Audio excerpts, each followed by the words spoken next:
Hoy, Mare! Oh yes, Sisi, kamusta na? Eto, kalbo pa rin. Nakita ko nga yung bago mong hairdo. Ang ganda niya na. Saan ka nagpagawa ng ganyan? Ay naku, Mare, doon may bagong bukas. Ugat, puno, hairstyle. Susubukan ko rin yan. Salamat sa tip mo. Ay, walang anuman. Here's the toy that we're going to review for today. This is the MCF Swamp Thing. And as you can see here nga, hindi na maganda ang itsura ng packaging niya. Nakuha ko to nang nakasale na sa isang seller and sabi niya back in box na lang. Kulang na rin yung accessories niya doon. And sa likod niya, obligatory product shot lang ang ating Swamp Thing and yung iba pa characters na pwede nyo makuha sa lineup na ito. Sa side is Swamp Thing, DC Rebirth. Sa kabilang side, Window and Swamp Thing. Sa ibabaw, sira-sirang packaging. And sa ilalim, barcodes and stuff. Pag na-unbox natin si Swamp Thing, dun yung kanyang card and yung kanyang stand. Details niya, yan, itsura nyo. Ganda, no? Ganda ng mga texture pa rin na binigay sa kanya. Check natin yung pinaka-details niya sa face. Yan, nakakatakot talaga yung face niya. Ang ganda rin ng texture niya sa head. Ayan pa, may mga broccoli, may mga pechay-pechay siya talaga dyan. Alam ko may broccoli pa to sa likod. Ayan o, di ba? May mga broccoli pa siya dyan. Ganda. Ang ganda, grabe. Angas nung texture. Ang ganda ng details.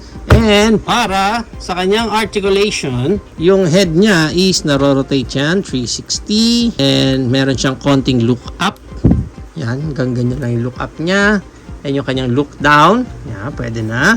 Yung kanyang Creed moment. Yan, ang kanyang arms wide open. Nice. May konting butterfly joints din siya dyan. And yung shoulder niya, na-rotate siya 360. Yung bicep niya, may rotation din siya dyan, pero humaharang na itong banda sa shoulder pads niya. And then yung kanyang elbow bent. Yan, single lang. And yung kamay niya, na-rotate siya 360. And may up ng ganyan and down naman ng ganyan. May ab crunch siya dito na sa pinaka waist area niya. Yung dito sa may bandang chest, parang halos wala eh. Wala siyang bend, pero may konting swivel siya dyan. Yung dito sa waist niya, may bend siya mismo dyan. Pwede siyang mag-final countdown. Of course, naro-rotate din yan. Part niya na yan. And sa kanyang Van split, ganda. Kahit na giant fig siya. Ganda ng giant split niya dyan. And then, yung kanyang high kick, ganyan. Yung kanyang back kick, hanggang ganyan. Although, may pagka-soft rubber na itong part niya dito. After nyan, yung kanyang knee bend. Yan, double jointed yung knee bend, which is good. Paa niya, naro-rotate. And may up ng ganyan.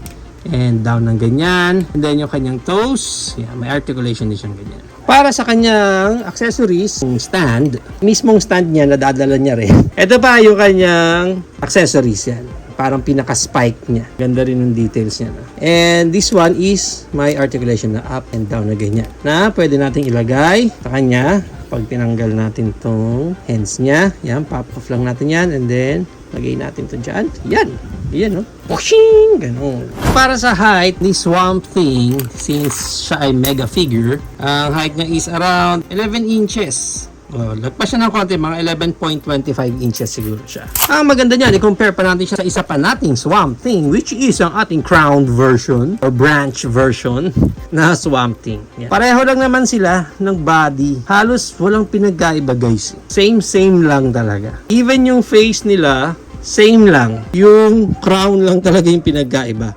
May horn lang talaga to and yung isa is walang horn. Let's include na rin our another mega fig, MCF Clayface, MCF Doomsday, Marvel Legends, naka-version na si Hulk, Viking He-Man from Masterverse, Kong from Zilla X Kong, New Empire, Dr. Ellie Sattler, Hammond Collection, and ang ating YOLO Park AMK series, Optimus Prime. So yan ang ating height comparison. If you're planning to avail this Swamp Thing natin from MCF, ang price range niya is around 900 pesos up to 2,500 pesos. Depende na lang kung SR MSRP nyo siya makukuha or ma-avail nyo din siya ng naka-sale na.